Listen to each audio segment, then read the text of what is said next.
welcome to another edition of Inside the Pigskin. Missing Stephen Rushell, but I feel bad for my brother from another mother because we have so much college stuff. We'll get Stevie back in the rotation when we do more NFL. Hey, but meanwhile, Marvin and Mel will have a little bit of bannering later on, but glad to have Ben and Tommy on. Busy show. Let me just get to the agenda right now. Let's give Vanderbilt a little bit of love.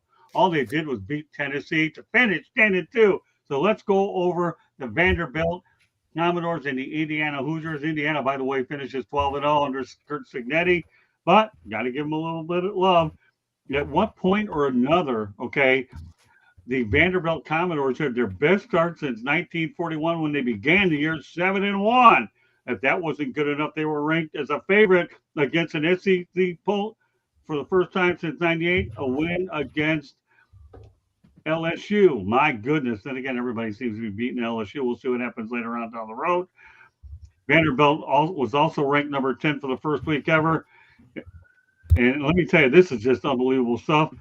And Indiana were both in the top 10. Interesting to see what directions they're headed in the postseason. Vanderbilt's headed to a bowl game. Indiana has a date with Ohio State in the Big Ten championship game in October 20th. Get this, Vanderbilt is ranked in the AP polls, and this is just unbelievable. They were ranked in the AP polls, the top 10, for only the fifth time ever. 1937, 41, 47 twice, and 2025. So let's talk about the tale of two schools, Tommy. Vanderbilt's finally getting a little bit of love, and they certainly deserve it. Obviously, they took Missouri and LSU were some signature wins for them. Tommy, take it from there. Yeah, I was watching MSN Now. It's called now MSNBC today, and Willie Guy, still Vanderbilt grad, was talking about how he got there at Vanderbilt in '93, and this year is only the fifth winning season he's enjoyed as a Vanderbilt alum fan. And so Clark Lee, the Vanderbilt coach, is a Vanderbilt alum. He was intent on rebuilding that program.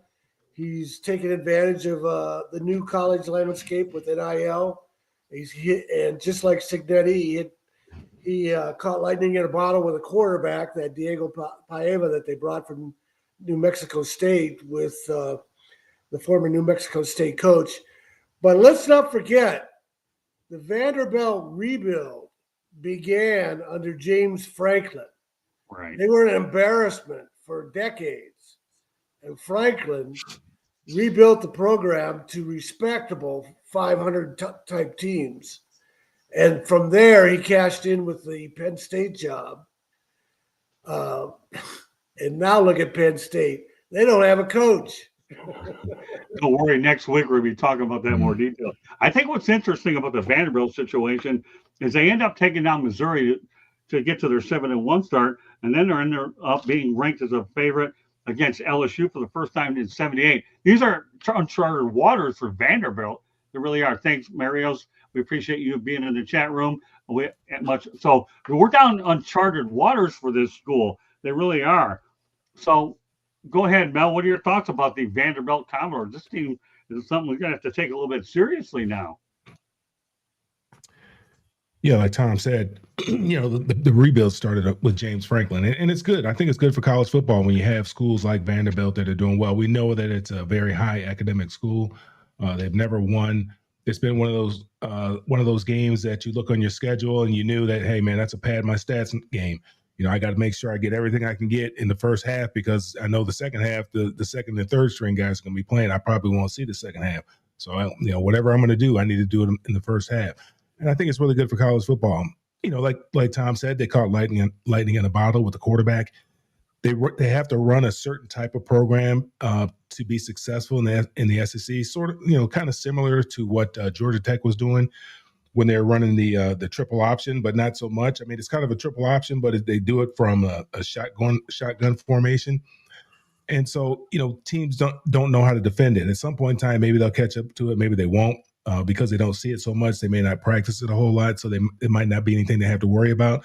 But what makes that offense go is the quarterback. He's changed the program. Now, it'll be interesting to see when he leaves what they're able to do, if they're able to continue this momentum. But obviously, he has, he's at his destination job. Vanderbilt, the coach, is, he went there. He went to school there.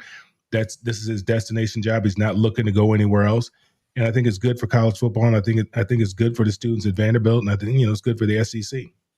Yeah, I think what's interesting about it, I want to repeat this fact because it's really neat, is if you think about it, they're only in the top 10 for only the 5th time ever. I'm going to repeat those years again: 37, 41, 1947, twice, and 2025. This team is in Nashville, the metropolitan Nashville area, and Candy and I, when we were out in Nashville, actually drove on their campus. Pretty neat how they had that stadium right in the middle of their area. So with that said, Van, obviously you've probably been to Vanderbilt a few times. What are your thoughts about the Commodores? Really, really impressed. I mean, I don't think we talk enough about Vanderbilt. We get so caught up in the usual suspects when you talk about college football. I mean, people talk about Ole Miss and what they've done this year. Ole Miss ain't done in the SEC either. It's just that they're Ole Miss, and they've had Archie Manning, they've had Eli Manning, they got the hotty toddies, they got the 18 miles an hour. Diego Pavilion, what he does for college football is showing that college football has gotten a lot more even than people want to give it credit to. They used to call Vanderbilt the Duke, of the SEC because of what they did, as Tommy mentioned, when you talk about what they do academically. Nobody wants to play Vanderbilt right now. They are not the Vanderbilt when I was in the SEC. And they had Jay Cutler.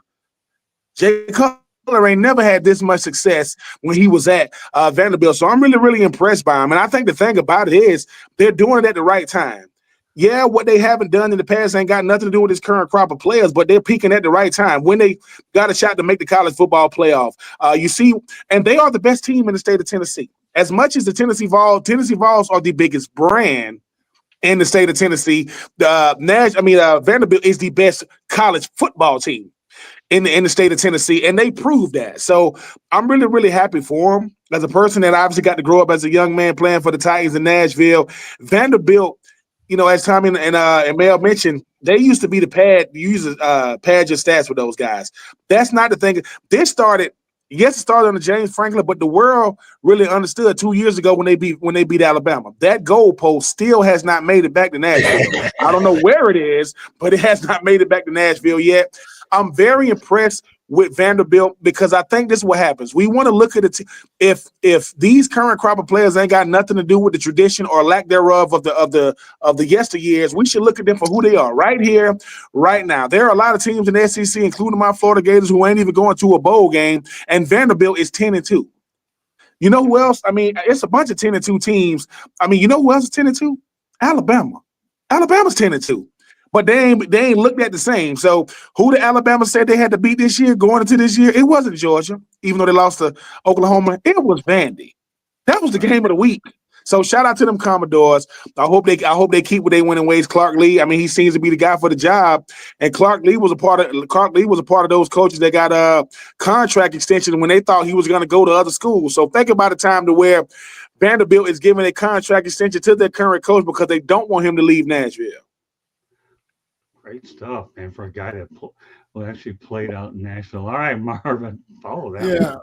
Yeah, Vanderbilt's one of those schools, one of those proud schools, academics real high, but they never took football real serious, kind of like UCLA, and the best thing that happened to Vanderbilt is just the transfer portal in NIL, and it's that simple. You know what I mean? You had Power 4 teams who had backup players who are just bouncing around trying to get playing time. You know what I'm saying? And I don't know Vandy's complete roster, but best believe they have benefited from players coming into that program on a yearly basis through the portal. Additionally, NIL. What are we talking about? Don't think that Vanderbilt isn't giving that bag up. They paying that bread. They getting players. So, you're seeing, what happens when you have a little more parity. You know what I'm saying? You seeing what happens when, as Thomas said, you hit lightning in the bottle with a quarterback. In college football, that's everything. If you got a guy behind center, in the shotgun, and he's a guy, that's a big deal. You know what I mean? And you can win some games just on that. So definitely they're coming up. I like seeing some of these non-traditional teams do well. I like that. I think it's good for the sport. And just as a real fan of the game, I'm a guy who will root for an underdog. So kudos to Vandy, what they got going on. Candy. Hey, go ahead, Candy. Go ahead. What I was going to say is, do you know when their first football season was for Vanderbilt? 1890. They're 135 years old. Are you kidding me? Like that's just I can't believe it. They actually won 14 conference championships. They actually won 6 national championships. Now, that was before the year 1922, mind you, and I get that. They have 8 undefeated seasons. So they have a history. It just hasn't been good the whole last 80, 100 years almost. But, Is that all? well, just Right. being honest, I mean, if they have, their last national championship was in 1922. Jeez. Undefeated seasons 1890, 1897, 1904, 1910, 21, 22, 43, and 44. So it's been a while. But think of all the schools that have come since then. They're 135 years old. That's a long tradition. And hopefully they can change that tradition to being a good tradition. Starting with this year, they're having an amazing season, and yes, hopefully NIL is going to keep them, in there. I think it's helping with parity all over the league a little bit more. And yes, you're always going to have some schools that'll have the higher payouts, and the people that are making more money. But now that more people are getting paid, it's more parity in the league. All right, back to Tommy. Go ahead. Yeah, I was just thought about this later. I wanted to add that the athletic director at Vanderbilt is a woman, Candace Story Lee, and let's give her some credit. She's the one that has overseen the program. They've rebuilt the stadium, and she would have been the one who hired Clark Lee. So she deserves a lot of credit for managing this new landscape too. All right, so we're going to go rapid fire on this next topic, and I mean rapid fire. And that's this. Vanderbilt quarterback Diego Pavia's attorney is fighting for him to have a 7th season of eligibility. Tommy, should he get it? No. I can kind of understand how the judge ruled that he equated junior college to these prep schools, and it shouldn't count as a year of eligibility. But 7 years, I mean, come on. That's getting ridiculous. All right, Candy. No, students don't stay in school 7 years. I agree. 7 years is too much. Give somebody else a chance. Mel? No, I don't think he should be granted another year. He just got granted this year. This year that he just played. At some point in time, you got to move on. Football's fun. But at some point in time, it's no longer going to be a part of your life. And I understand he's trying to hang on to it as long as he possibly can, because there's probably not an opportunity for him at the next level. But no, he shouldn't have that opportunity. No. Ben? No, I mean, because I think it's not so much if they granted it him, it's what it says the players coming behind him. You start making exceptions for the wrong guys, and then the right guys will get told no. So I know what he's trying to do, and I know he's trying to savor its flavor as long as he can. But hey, man, you got to move on. You've definitely left a legacy, no matter what happens at this point. But I think most guys don't want to be in college 3 years, let alone 7. I mean, what are you trying to be? You trying to be Dr. Pavia? No, man, go move on with your life, man. There's a lot of other ways to make money. He'll be fine. All right, Marvin? Yeah, I mean, listen, when I was at USC, we had guys on the team who were in their mid to late 20s. I don't know if they had 7 years of eligibility, but that is what it is. I don't know all the circumstances, but just if it's just him, trying to get another year, 7 years is quite a bit. All I'll say is no chance. Onward we go. So get this. We've talked a lot about coaching all year in college, and now I'm going to go back to Mike Gundy. Why? That's how behind we are at this stuff. But I think it's important to understand when we update these situations, this is where the timeline goes. But the early candidates to replace Mike Gundy at Oklahoma State included G.J. Kinney, Texas State. G.J. Kinney of Texas State, head coach, who's their head coach, Colin Klein of Texas A&M, their offensive coordinator, Falcons offensive coordinator Zach Robinson, Purdue head coach Barry Odom, North Texas head coach Eric Morris, who, by the way, did get the job, Oregon offensive coordinator Will Stein, who now is the head coach of Kentucky. We'll get to that at a later date. And Miami offensive coordinator Shannon Dawson. Now, on October 31st, okay, you've got Morris saying, you know what? I got a 6-year deal. I'm starting out at 6-1. How did that turn out? He's gone. Tommy, break this thing down. Okay. 1 minute you're 6-1, you're staying, and don't worry, I got another one that'll be following up on that, and then he's gone. But he will be allowed to go ahead and coach through the postseason. But we're talking about the Oklahoma State job that went over to obviously Eric Morris. Yeah, well, it's a natural progression. He wants to go to a Power 4 school. Oklahoma State's in the Big 12. Thing about Oklahoma State is they had a great run there when T. Boone Pickens put a lot of money into the program. He was kind of the first ones to be doing it. Right. It launched this wave of boosters funding programs. But he's been gone now for a few years, and Oklahoma State's program has gone downhill for a few years. So I don't know if that's as attractive a job as it used to be, especially if they're not attached to Oklahoma anymore. Yeah, and the reality is that was an interesting group of candidates that I just mentioned. A lot of recognizable names, some of them which have already landed had jobs. When I talk about Will Stein, for example, but Candy, your thoughts about that list that we just compiled? Crazy to think about it. I mean, Oklahoma State. Wow. I don't know that that's a job that I would want. But there's a lot of them out there. We've seen a lot of coaching carousel changes, so you just never know who's gonna be on the, and in this day in NIL, you have to perform because there's more parity, like we said, so you have to perform, otherwise you're out.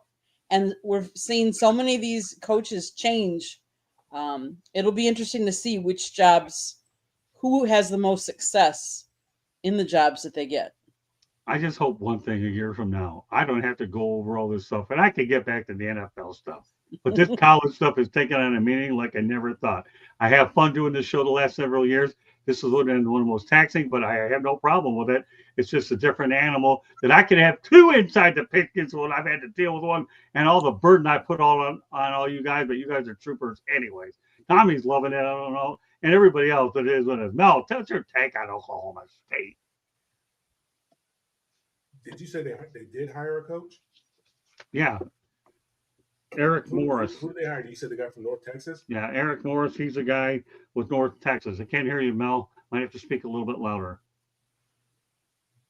Give me a second. I'm having some technical. That's all right. No problem. Go to Marvin and come back to me. All right, go ahead. We'll go to Marvin. We'll go to Ben, and then back to Mel. Go ahead, Marvin. Yeah, when you talk about Oklahoma State, man, I remember as a kid watching Barry Sanders. You know what I mean? I never heard of Oklahoma State. He put him on a map for me. I know before him was Thurman Thomas, but around that time. But Oklahoma State, listen, in the day of the transfer portal, like I said, a lot of kids at these bigger schools, I mean, that could be attractive to them. You know what I'm saying? Going to, if they're still in the Big 12, that could be attractive. You can sell, some kind of history there. Gundy had a little run. They won some games when he was there. And, I won't say it's a proud program there, but they've had their success. Of the names you mentioned, Barry Odom at Purdue. This guy's a program builder. UNLV, when he started at Purdue. I think he's somebody. I mean, he's in the Big 10 now, so I think going to the Big 12 is a step back. Unless they want to give him some bread. But from North Texas to Oklahoma State, it's a step up. It's a program that has the ability to bring in transfers if they have a little bit of bread. And I know they got some oil money out there. So yeah, good for him. We'll see what happens. Ben. Yeah, I mean, I appreciate what Oklahoma State is doing. I mean, Coach Gundy was there for a long time. And I think sometimes it's just being able to step away from a guy who's obviously had his fingerprint on that program for a long time. I mean, Coach Eric Morris coming from the AC. I like when these group of five coaches get a shot to come up there, to the G4. So I'm happy for him. We'll see what happens. But the thing about coaching in Oklahoma, you got to have ties in Texas as well. He's from Texas. And that's the thing about recruiting the state of Oklahoma. You also got to be recruiting the state of Texas. How do I know that? What was that running back from Texas name that was supposed to go to Texas and he went to Oklahoma? Adrian Peterson. from Texas went to Oklahoma. So he's looking to snatch a lot of these Texas kids from Texas to go to Oklahoma State. I'm happy for him. We'll see what happens. Because like I said, in the world of NIL, it's not how much money you spend, it's that you spend the money at all when it comes to these players. Oklahoma State got money. You don't got to worry about that. It's how they spend it. I will be watching Coach Morris. I'm always happy because most of the time they try to hire from within. I don't really like that. I don't like that coaching waiting. No, go get a coach that's been doing it at another school in another conference. So congratulations to Coach Morris. We'll see what happens because the Big 12, I mean, it ain't what it used to be, but it's still very, very tough. Okay, Mel. You're on mute this time. All right. He needs an engineer out in Atlanta. Mute, Mel. Can you hear me now? Yeah, I can hear you now. We're talking about Oklahoma State. Correct. Yeah, I think Oklahoma State is one of those programs that's real unrealistic about their expectations, and I think there's something structurally, fundamentally wrong with the way the program's set up because they were very competitive prior to NIL. So I think Mike Gundy can coach. I don't think because it's obvious what he's done over the course of his career. But I think there's something that they have to look at their structure and how they're structured in this NIL era to succeed. And I think whoever comes in there is probably going to run into the same types of problems that Mike Gundy had. I think it's going to be very difficult. I mean, that's a difficult program to begin with, and Mike Gundy made them relevant. So we'll have to see how it shakes out. But I mean, I can't say they upgraded the coach. I'm not going to say that because I think that Mike Gundy was a pretty good coach, and that was his destination job. So I think it was unfortunate that he got fired. But we'll see how things shake out this upcoming season in 2026. Yeah, I'll be curious to see what Morris does for sure. Obviously, he's had some good success over at North Texas. So we're going to go to a situation Candy and I got pretty close over the weekend, and that's when we took the track up I-75. USF defeats Rice by a score of 52-3. At one point, USF head coach Alex Golders said he planned to stay with the Bulls long term. Well, that was in mid-October. Guess what happens, okay? Candy and I go to a press conference, okay? Yes, you know it, Marvin. Okay, and that was 21 minutes. If that wasn't the biggest swan song I've ever seen, it's one thing. And I got to tell you something. And a very soft moment for yours truly. I got a picture with Mr. Golish. I really like the guy. I'm proud of what he's done. And it's something that I'm pleased with. And whether the PR guy likes it or not, too bad, because one of the stories that will be coming out on the South Florida Tribune, our website, will be the Mount Rushmore of coaches for University of South Florida. And the reason I had that picture taken with Golish was to put him on that list. That's me not looking out for me. That's looking out for the publication, a story for another day. So let's talk about around the crew here. Tom, what are your thoughts about Alex Golish? Now you see him, now you don't. Hey, that's what coaches always do. Nick Saban said he wasn't leaving the Miami Dolphins for Alabama. Right. So they're caught between a hard two places, and they got to still coach their team, but they want to move on to a better, higher level job. So it's not surprising. Some guys handle it better than others, but it's not surprising that these conflicts come up. Candy, you were there with me. Explain to everybody what we had to deal with on many different levels. First, there's that clip. So talk about. Go ahead. A photo for the ages. Go ahead. So we walk into this press room, and let's face it, USF is one of those programs that is a stepping stone. It's not an ending place for most coaches. It's a stepping stone, school. It's a school that is doing better than it was, but it is not one of the big elite schools. So it's a stepping school. And Alex Golish has done pretty good. So he walks into the press conference and he starts talking about his 3 years there. And right then and there, okay, this is going to be it. Because if not, I'm like, we just finished the regular season, 52-3 game. And you're not talking about the game first. You're talking about your years there. And You went undefeated at home, and you're not talking about that. You're talking about your years and build and having a process, and that the kids needed to believe in the process. And I just found it. I knew leaving there that he was no longer going to be the coach. We knew that. And without him saying that, obviously, because he was even asked that. And he just said that, please respect my time. I haven't had enough a chance to really think about it and process everything. You know, I was preparing for this game, and I respect that because that's what he was supposed to do. He had to prepare his team to play that game, the senior night, their final game at the stadium.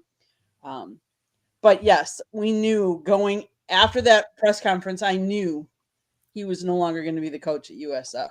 And let me preface this too. When I went to Golish, I looked him right in the face and said, "God bless." He said, "God bless" to me.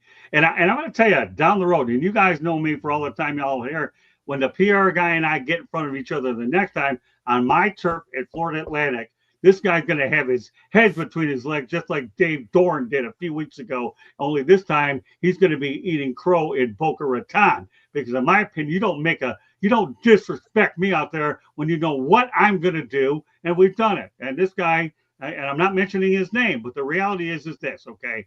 I have worked my tail off with the help of all y'all to build this. This isn't about me. It's about the platform and getting the news right.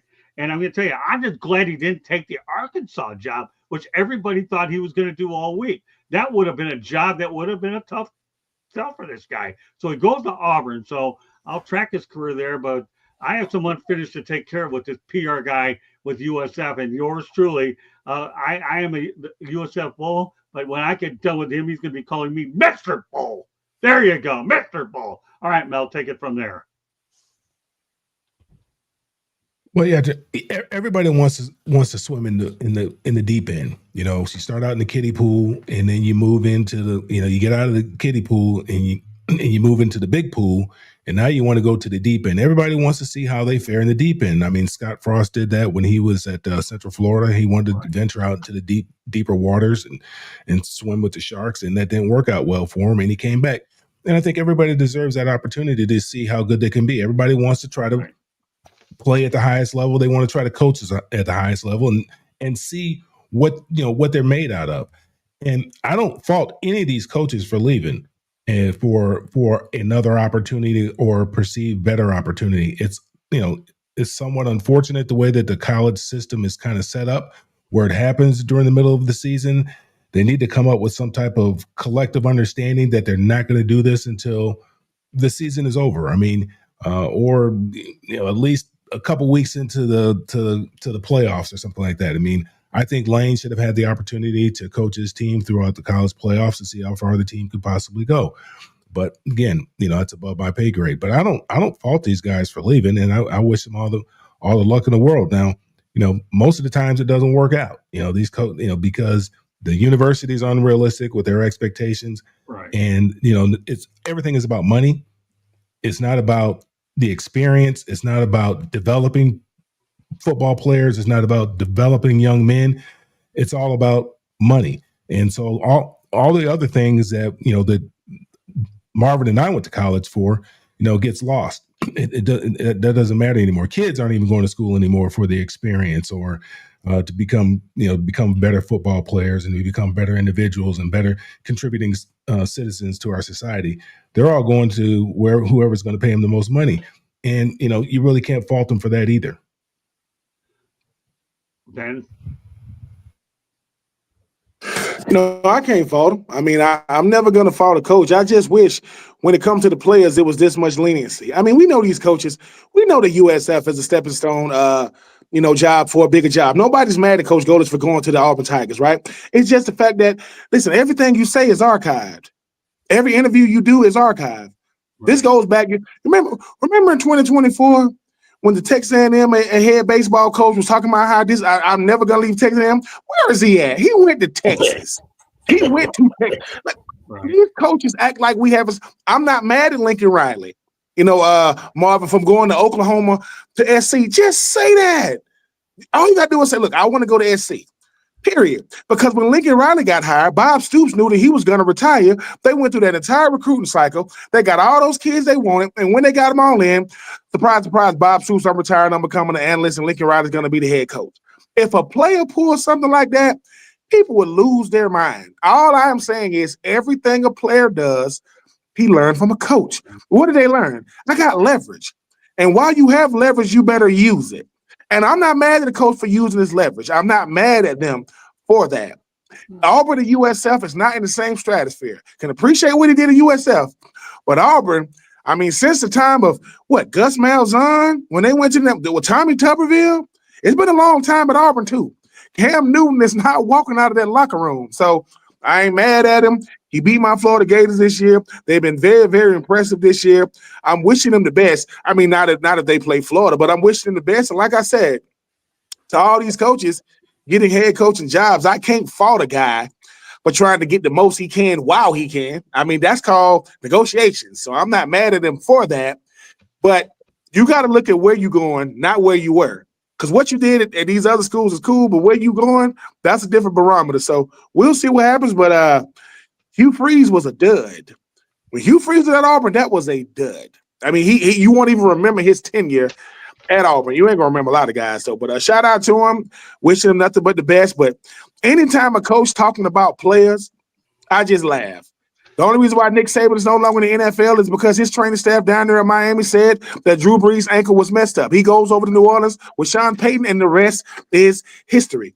So people can say, hey, man, as great as Nick Saban was in college, he wasn't built for the league. The best coach we've ever seen, college and pro, you don't got to like it, is Pete Carroll. You do not got to like it, but check the stats. He did it in 2 places. I don't think that's going to happen again, but shout out to all these coaches, man, getting new head coaching jobs. We'll see what happens, man, because you're talking about NIL money. This head coach money, man, I mean, these dudes making $10 million. The fact that Lane Kiffin is the second highest paid coach and he's never won anything, and he's the second highest paid coach in college football. Hey, man, use your leverage while you got it, man. I picked the wrong profession. I should have been a head coach because they pay you to lead. That, ladies and gentlemen, is a job. Well, keep in mind, when we left that night, Goldsmith thanked the 28,000 fans at Raymond James Stadium. 28,000. You're going to triple that over at Auburn, number one. And the media coverage was awful, and the press box was empty. Give me a break. Hey, I love USF. They're my alma mater, but I also have a responsibility to be objective and impartial in this business, because that's what journalism is about. You have to be objective, whether or not I'm not here to kiss butts. I'm here to make sure the facts speak for themselves, and that's what I'm here to do. All right, Marvin, go ahead. Yeah, football is a big dream industry. You know, when you're a kid, you don't dream of being the head coach of South Florida. You dream of being the head coach at USC, Notre Dame, Alabama, these type of schools, not UCLA, but the top schools, the big schools. You know what I'm saying? And you know, it's if he is really a dog, if he's really a competitor like we see and we think he is, it's of course he's going to move up to the bigger program, to the better program, to the program with more money, that's more relevant. That's in his nature. You know what I mean? You see it in all these young. I mean, ambition is part of it. You know what I'm saying? You got to have it. You know, and even to even have a chance to be great. So yeah, by nature, because of what's in his heart, and that's greatness, and wanting to be the next Nick Saban or Pete Carroll. Yeah, it's a situation where, of course, he's moving up. And the reality is the NCAA, the football calendar sucks. It really does. That there needs to be a better, cleaner opportunity for these guys to make professional decisions and not look like scumbags. You know what I'm saying? I mean, you look at Lane, you look at your boy Golich here. I mean, it's a tough deal. You know what I'm saying? But what are they supposed to do? You know what I'm saying? So, change the calendar. And if you don't understand that these dudes, these young fiery coaches got ambition and they want to move up, so they will leave you to go be with, whoever's bigger and better. And that's just what it is. Well, let me tell you, Jim Leavitt, to me, built that program from scratch, was loyal. Yes, he has a temper. He probably made a lot of mistakes that probably got him in trouble there. I get that. Okay. I mean, and I had an incident with him on the field. Then again, everybody looks at me, you have an incident with everybody. So what? I do. I am who I am, man. It is what it is. But at least the incident we had was, you want to promote the program? Talk to me. You did. This guy was great. but we were yelling at each other because it was loud at Raymond James. And you know what? I had a good interview with the guy. I like the guy. He needs to be more appreciated there. Yes, he's in the USF Athletics Hall of Fame, but they didn't have him as part of the ceremony, but he's still in there. But this guy needs to be appreciated more. He was loyal. Obviously, they've stuck with him. He's been through a lot of off-field incidents. I get that. But Jim Leavitt, to me, is the University of South Florida football. So what's their plan in place now? Guess what? They hired Derek Brooks as their chief operating officer with the South Florida Bulls. USF will need him now with Alan Golish's departure. Okay, Marvin, let's go backwards here. What are your thoughts about Derek Brooks, not only what he's done with the Bucks, but he's with the Bulls? I'll tell you what, this is Derek Brooks gave me the hardest hit of my life. I'll tell you that on a play action. I was playing around, going through the whole BS and not thinking he gonna read run. He read run and almost killed me. Listen, man, this is a NFL Hall of Famer, one of the great. I think he was Man of the Year as well. Absolutely role model, somebody who these young men, young student athletes will definitely will understand. If they don't know who he is, their daddies will, and their daddies will tell him who he is. But yeah, anytime you can get a man of that caliber, that kind of experience, that perspective, that greatness, that champion, you can get him around young men. It's a major win.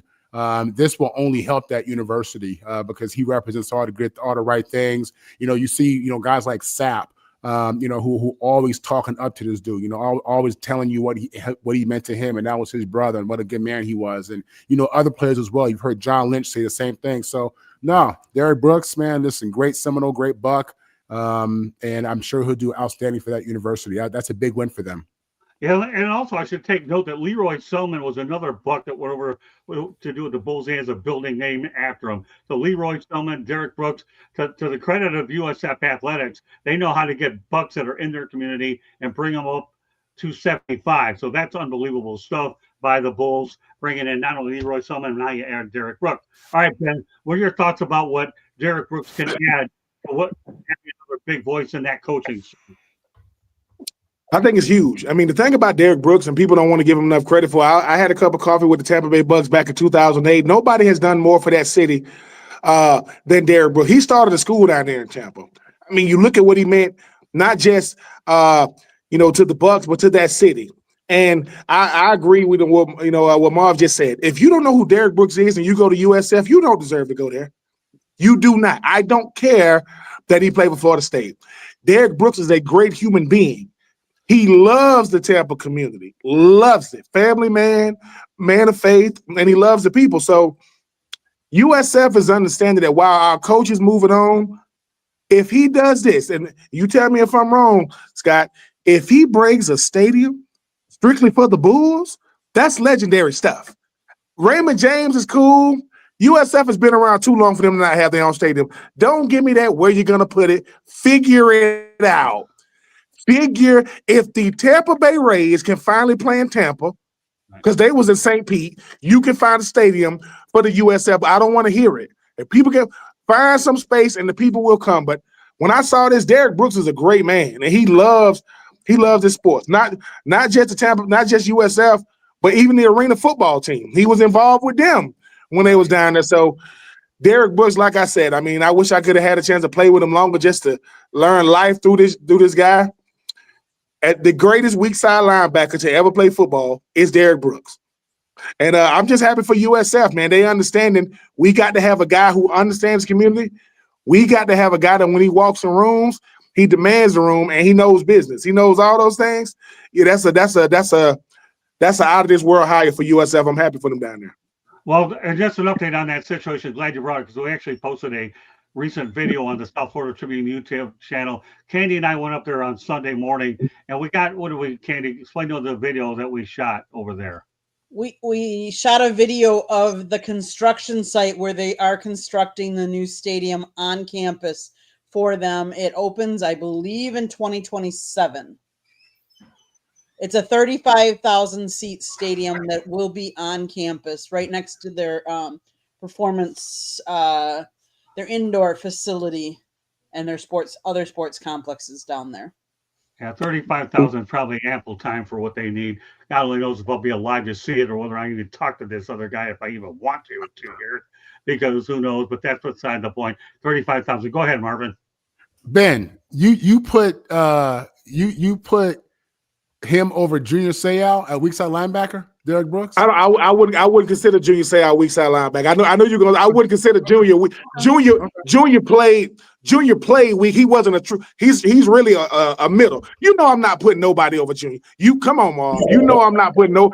Junior Seau was a renaissance linebacker. He could play middle, weak. I'm just a true weak. What is what I'm saying with Derek Brooks? Well, Junior Seau is the linebacker of all linebackers. I wouldn't come on, man. No.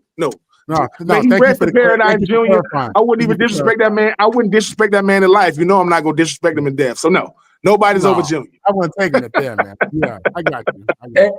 Indeed. All right. Okay, Mel, some talks about Derek Brooks. We got a few things I want to get to before Ben has to get going, but we're on a really good pace tonight. Go ahead, Mel. It kind of runs contrary to everything we're talking about in college football, because no kids are really going to school because of the type of characters and the character of a person at the university. People are going to where they're getting the most money. So it kind of runs contrary to everything that we're talking about. But as far as a human being and a person, I've never met him, but I've only heard things about him. He is all of that, everything that you would want probably, for you, if you have a daughter, probably the type of man you'd want your daughter to marry, to bring home. So, that's the kind of guy he is. He's very passionate about football, very knowledgeable guy, very intelligent guy.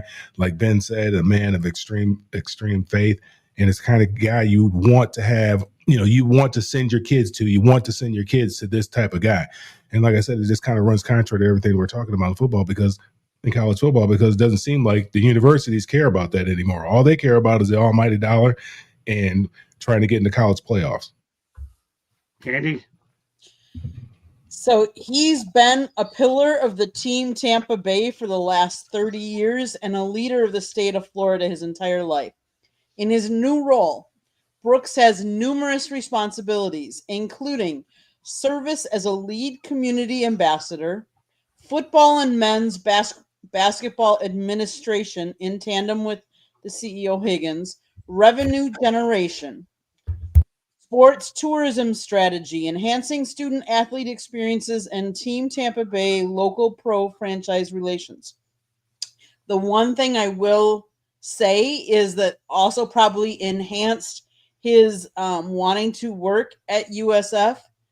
If you guys don't know, he has a wife. He has 4 children. One of his daughters actually is currently a junior infielder on the USF softball team. So she goes to school there and plays on the team. They did really well. The softball team did really well this last year. So, but he's all gas, no brakes, no regrets, no excuses. And he said, "Go Bulls." That's what he said. So, okay, Tommy. Yeah, he's rooted in the community. He had so much credibility. It's a great story. College Football Hall of Fame as well as Pro Football Hall of Fame. But I looked at his bio, and the thing that impresses me, in addition to all that, is that he started a school. I think Mel mentioned that, or Ben mentioned that. Yeah. And, that's something that an athlete can have so much influence on, and it's not easy to do. Andre Agassi did it in Las Vegas. David Robinson did it in San Antonio. LeBron James did it in his hometown of Akron, and that's really admirable. I really respect him for that. But we can't mention Junior Seau. I got to mention this. This is my signed picture from Junior Seau. Nice. T-Tob, thanks for being a friend when I was down. And that's because I was in San Diego a long time. Junior is promotion side. I wrote about him when he was in high school, and then when he went to USC, and he was a prop 40. What is it? 45, 48. Prop 48. 48. Prop 48. Yeah. And but here's my best Junior Seau story. I was a Cub reporter my first year at the Oceanside Blade Tribune, which doesn't exist anymore because newspapers have been dying, suburban papers. And they sent me out to do a story on this senior star football player at Oceanside High named Savai Seau. And so I did my interview with him. And Savai tells me, Tom, about 5 years, keep an eye out for my little brother. He's going to be a great one. And he was talking about Junior Seau when he was still in middle school. So that's how great Junior was. Great stuff. All right. Well, you know what? Let's go on to Kirby Smart. I like this guy. The more I think about him, he says, I don't believe in ultimatums. I don't think it solves anything. I'm kicking players off the team for driving arrest. So guess what? He has the team back in the SEC title game versus Alabama, and he's for 5 straight years, and he's been in 8 of the last 9. So Kirby Smart, Tommy, what are your thoughts about this guy? I have no problem with him. He certainly has Georgia as a powerhouse over there. He's kicking players off the team for driving problems. Yeah, He's not. Is there anybody, No, is there he's anybody not. left on the, He's not. Is there anybody left No, on he's the not roster? doing it. He's Half not the doing team it. does. Huh? Half the team has driving problems. Exactly. Great point, Tommy. I don't believe in kicking him off. All he does is get wins. If you're going to kick him off, you got to do way better than that, right, Tommy? Yeah, well, I'm not sure he's living up to that bold of a statement, but it's the right attitude. I have reliable sources that says he's not kicking people off because of driving arrest. Why do you think they're so successful? 8 of the last 9 in the SEC championship game, 5 straight. Okay, and an initial title in his pocket. Candy? You know, Kirby actually has worked with some of the great coaches. He worked under Bobby Bowden. He worked under Nick Saban. He's worked under some good coaches that he's taken a little bit of, and then he's put himself in, and he's having good success. So kudos to him. Mel? Hey, Eddie. I got news for you. We'll get to some of your stuff. I believe in Bobby Knight way of discipline of athletes. It sounds like the same type of rules they have over there at USC. I mean, they don't care, man. They just want those guys to show up and play football. They're always getting in trouble. I mean, every day I turn on the news, there's something, one thing after another with these guys at Georgia, man. And they already had, a kid that was killed, man. I mean, so I don't understand it. I don't understand. I mean, it just goes back to Kirby doesn't care. All he cares about is winning and losing. That's it. All he cares about is winning. And that's how it was with that program across town too. The same way they didn't care about the type of characters that they brought in there. They just cared about trying to get W's on Saturday. And they're doing a lot of it. All right, Ben. It's your conference. Yeah, Kirby Smart understands that he wants to build a certain type of precedent when it comes to how we're dealing with players. I mean, Jalen Carter. I mean, you look at the type of player he was at Georgia. He was the one that was involved in the incident with one of his teammates, and I think a young lady that worked on the team got killed when he was doing like racing a vehicle. Kirby Smart knows that he's going to have to deal with disciplinary stuff, and he's going to deal with it case by case. AKA, how good are you? How good of a player are you? Will decide how I look at it.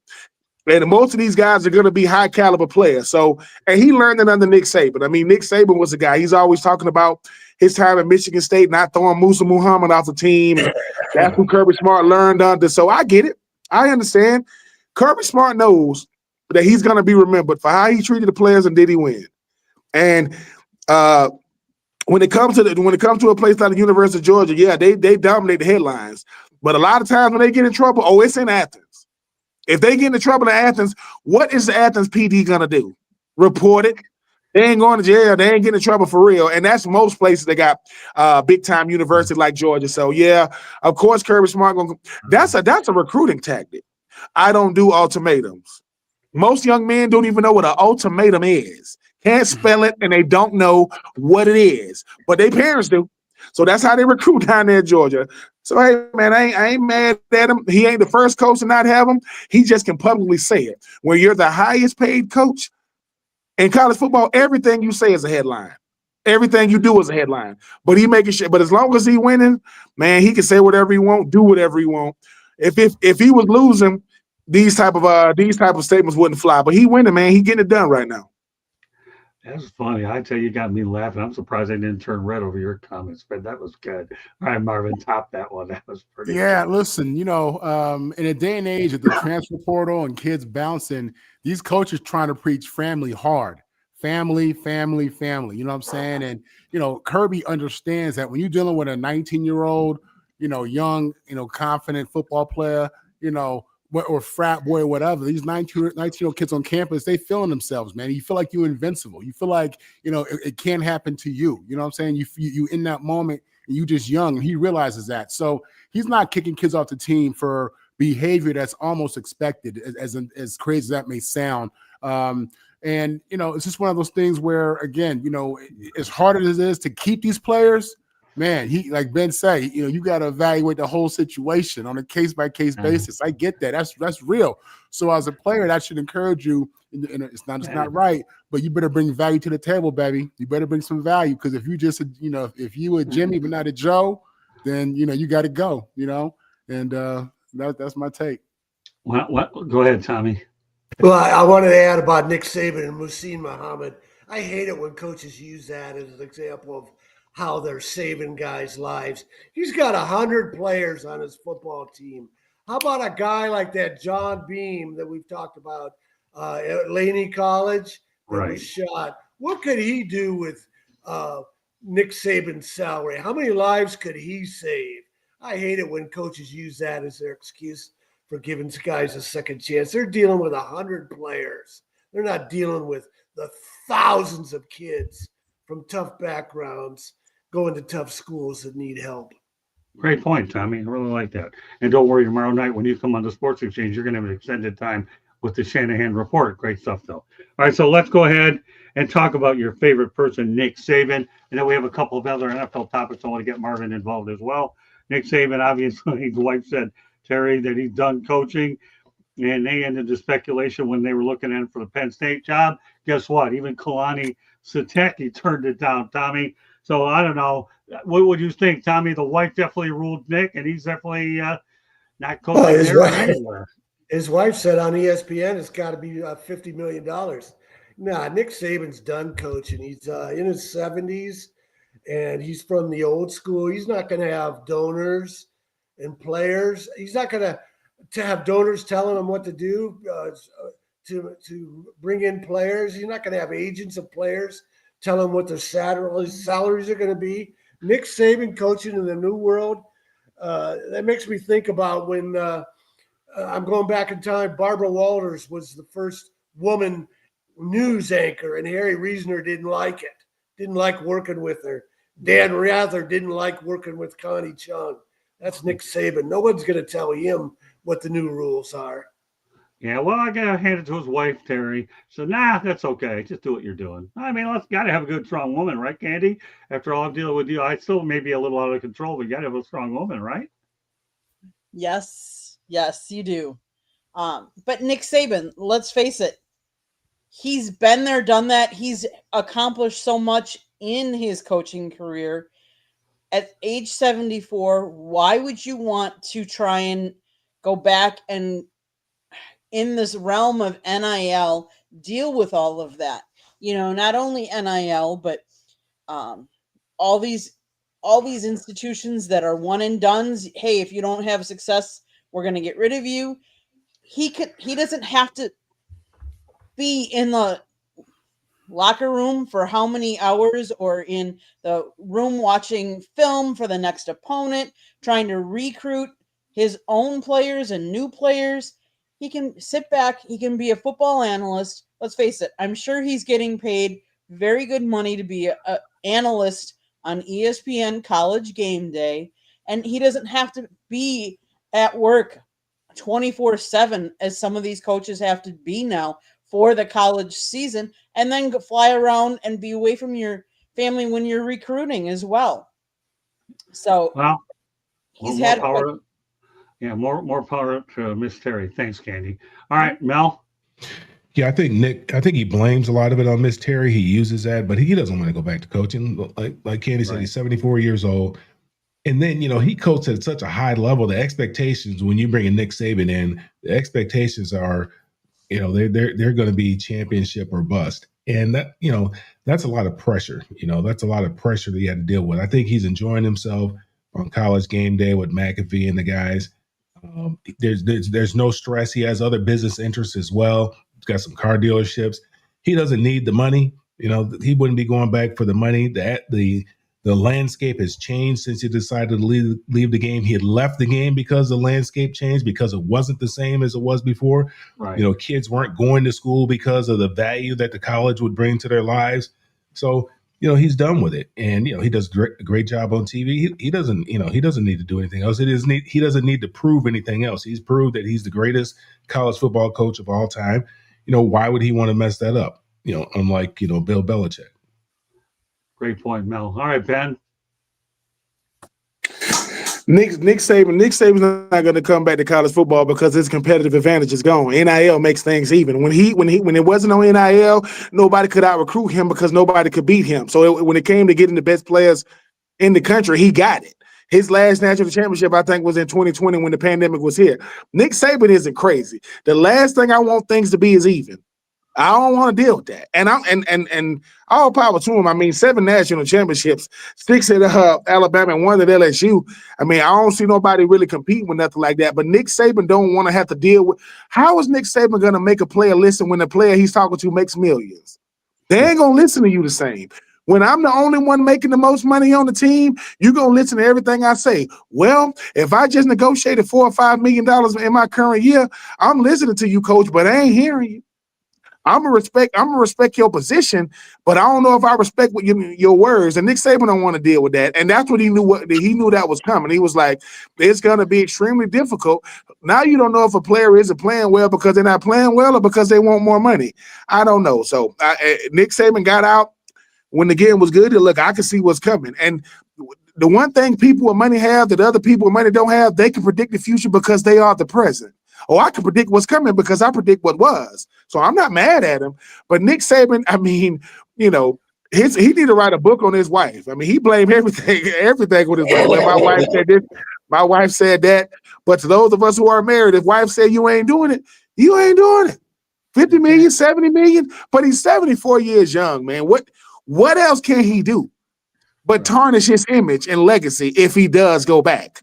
So, hey, I don't know if it's a Nick Saban Jr., but if it is, he better do real estate. He better not coach because he can't fill them shoes. That's not happening. Marvin, you have the last word on this. Yeah, just to piggyback on really what Ben said, you know, Saban built his philosophy from his days at Michigan State, his days at LSU, and you know, I think that whole pitch is different to guys who got bread. You know what I'm saying? What you're trying to preach and what you value and what you think they should value is different when they got some bread. Granted, I do think if he had Drew Brees in Miami, it would have been a different outcome for him. But you know, I don't think that this new day, college football the way it is now. I mean, it changed overnight, literally, is for him at all. To all the points really that were said. Okay, rapid fire. The next topic. We got to make sure we get Ben in on this one. Going into the season, these are the top 10 backup quarterback situations in the NFL. I'm going to read them all, and everybody can narrow down to 1 or 2 that turned out the best. The first one was Jimmy Garoppolo of the Rams. Second one, Kirk Cousins of the Falcons. Daniel Jones was considered a backup at the time. Don't know how that turned out. Gardner with the Colts, of course. Gardner Minshew with the Chiefs. Tanner McKee with the Eagles. Kenny Pickett at that time was with the Browns. Joe Flacco with the Browns. Malik Willis with the Packers. Marcus Mariota with the Commanders. Mac Jones with the 49ers. And Sam Howell with the Vikings. Rapid fire, Tommy. Tell me the 1 or 2 that you feel have worked out the most. For the 2025 season? Pardon me? Yeah. For the 2025 season or their career? No, we're talking about this season only. Yeah. Top 10 backups going into the 2025 season. Flacco was a starter at Cleveland. None of them have worked out, have they? I was going to say, for going my career, I was going to say Kirk Cousins. No, we're going to talk about this season only, Tommy. This season. None of those guys stand out to me. Okay, that's fair enough. Candy? But Daniel Jones was a starter, right? Well, and that's where I was going, Tommy. So we'll let you just say Daniel Jones because he was a backup turning into a starter. So then it would be Daniel Jones, yeah. Yeah, we'll put you on the hook for Daniel Jones. Okay, there you go, Candy. I mean, obviously, all out of all of them, the ones that had the most success, you know, would be Daniel Jones at this point. Okay, but you're allowed to name another one. Is there another one on that list that stands out? I mean, Flacco has moved from one team to another, and he's had some success. So, okay, All right, Mel. Was Daniel Jones really a backup? I thought they came in there, it was going to be an open competition for Richardson. But the one that really stands out, and I think you mentioned his name, you rattled them off so quick, is Mac Jones. I mean, Mac Jones has done a great job. Okay, you want me to go more again, or you want to go? No. Mac Jones is who I'm going with. I always do things fast. Okay, I don't know any other way. I eat fast, I talk fast, and now I do this. Okay, Ben. Yeah, I was gonna say Mac Jones too. I mean, he played a really, really nice role when Brock Purdy got hurt, and even though they ain't winning games, just to keep that team afloat, Marcus Mariota has done a really, really good job filling in for Jaden Daniels. Hasn't got the wins, but he's not the reason why they losing either. So I would go Mac Jones 1, Marcus Mariota 2. Okay, Marvin. Yeah, Mac Jones' value, I think, has increased. If San Fran wants to trade him, get a pick or something like that, his value has gone up from what he did this season, I think. Okay, I'll tell you what, I'm going to surprise everybody with my selection. Don't sleep on Malik Willis. This guy here, obviously, to me with the Packers, if Jordan Love goes down, Malik Willis is a guy that I think can step in right away because he's the second year in that system. I like Malik Willis. Have you seen him play? Yeah, I've seen him play over in Green Bay. That's all I need. Okay. I'm talking about where he's at now. We're talking 2025 season, a brain season. I didn't say you're going to start this guy. I'm just saying he's a good Band-Aid in a pinch. That's all. I'm not asking this guy to win a Super Bowl. Remember, you're talking about a guy who obviously has watched, who's old enough to understand Bob Greasy had Earl Morrall. And you got to have that great old backup. So, yeah, Malik Willis, but I think there's no question Mac Jones has done a good job. And Marcus Mariota's been a career backup. So you have a lot of interesting people on the list. And Daniel Jones started as a backup and became a starter. That's why I threw this question out there. It's a thinking man's question, people. Thinking man. That's why I had this group of quarterbacks. You think you don't need to pass a Wonderlic test to go ahead and figure out this. This is one of those where you have to think. So, all right, but everybody did a good job, come up with some original answers. That's why I threw it out there on the table. All right, let's talk about the NFL players that retired earlier. Frank Ragnow, guess what? Retired, could pass his physical, back on the retired list. My goodness. Okay, Aaron Donald of the Rams, Andrew Luck of the Colts, Luke Kuechly of the Panthers, Calvin Johnson of the Lions, Todd Gurley of the Rams, Patrick Willis of the 49ers, Jim Brown of the Browns, Lynn Swann with the Steelers, Gale Sayers with the Bears, Barry Sanders of the Lions. What was the most shocking of this group, Tommy, in your mind about who retired way too early? I think it has to be Andrew Luck as a quarterback. Because, what was he, 29 years old, and quarterbacks can play into their 40s. So, but he said he was having too much physical pain, so certainly understandable. But nobody knew that was coming because nobody knew how much he was suffering. Candy? I'm going to agree with Eddie in the chat room, Calvin. Calvin Johnson surprised me. What about you, Mel? Well, I would say that Jim Brown surprised me, but I don't remember that. But I wasn't around for that. But I mean, looking back, that is kind of shocking. But I mean, I think there was a contract dispute. He just said, how Jim Brown is. He's one of the militant type guys, and he just threw up the middle finger and said, "Deuces." But Barry Sanders was probably the most shocking to me that I can remember. Barry Sanders retiring when he did.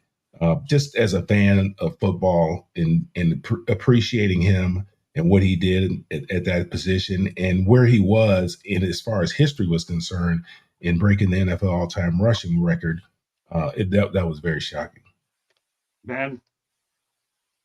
I'm gonna say too. I'm gonna say Luke Kuechly / Patrick Willis. You talk about two dudes that dominated the linebacker position. They just walked away. I mean, both of those guys, defensive player of the year, all these first team all pros. I mean, Patrick Willis, when he retired, he had a tie on his neck. He ain't even have it on his shirt. He was ready to get the hell up out of there. And Luke Kuechly is about as good as a linebacker. I mean, I know the obvious choice is Andrew Luck or maybe Megatron. But when Patrick Willis and Luke Kuechly walked away, it was all of a sudden. And if you are Calvin Johnson, you play for the Lions. I mean, you trying to go. They ain't these Lions. They were those Lions. So I'm not mad at Megatron, but I would go Luke Kuechly / Patrick Willis. What about you, Marvin? Yeah, I wasn't around, but when you understand that Jim Brown was coming off leading the NFL in rushing, was the best player in the league, and walked away over a contract dispute, knowing that he can make some money in Hollywood, that was a boss move by a big player. Talking about the civil rights movement, black men didn't have opportunities like that, and for him to take such a bold move because he knew his value, I think for me it would be that. And he's one of those guys where you have to understand. When I ask people, like my dad would tell me, Jim Brown's the greatest player ever. You know what I'm saying? So knowing what he was and how good he was when he walked away and what he could have done in this league still, I would say him. Yeah, I'm not going to say Barry Sanders because covered the Lions. He would have continued playing if Wayne Fontes was the coach. Bobby Ross, he didn't like Bobby Ross. That's why he left earlier.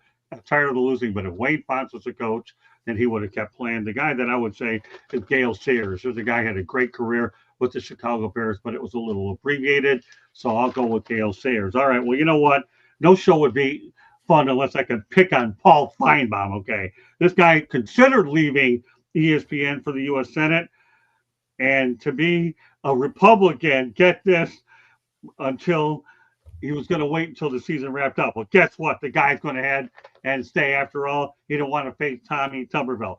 So my question to you people is, I was truly hoping he would run. I'm sick and tired of this guy. Get him the hell out of here. Who cares about what this bozo-looking guy has to say? Bozo the Clown, meet Paul Feinbaum. I wish he would have gotten off the air, disappeared, and gotten wrecked up in Washington. Tommy, I don't talk politics. We're talking Paul Feinbaum. Do you like the guy or do you not like the guy? I like Paul Feinbaum because he's one of the few media guys that has told me that I've got the Bear Bryant story as a fairy tale correct. Now, he hasn't put me on a show to say that, but he has told me that in an email. So he knows that Bear Bryant stuff is baloney. Most of the media is afraid to talk about it. So I've always liked Paul Feinbaum, but yeah, very disappointed to see if he was going to run for office, he's going to do it as a Republican. Who are the Alabama Republicans are living in the 18th century, the 19th century? Was it A.J. McCarron, the old Alabama quarterback? He's going to run for lieutenant governor. Said he wants to bring back old Alabama traditional values, that this country's going down the drain. Excuse me, I think Alabama is not an example of going back to the old days. And then, is Paul Feinbaum, is he going to turn out to be as dumb as Tommy Tuberville? The idiot wouldn't promote any of the guys who serve our country. The one story I've been waiting to see that it's never been written is what all of Tuberville's former black players think of him and his stances in Alabama, because he's an old-fashioned Alabama guy. So, Tommy, are you glad to see Paul Feinbaum staying at ESPN? Yeah, he would have been. I don't really care, but I guess my biggest point is I'm disappointed to find out a guy as open-minded as him is going to run as a Republican. Oh, I hope we get a short out of that one, Candy. Go ahead. What are your thoughts about Paul? For a while there, I really enjoyed some of his insights, but as of late, I'm not as into his insights anymore. And if he wants to run, hey, go for it, because really, most guys that are running for any political office, I don't agree with them. I mean, they're so divisive these days that we need more people to bring the country together, not separate us. Mel?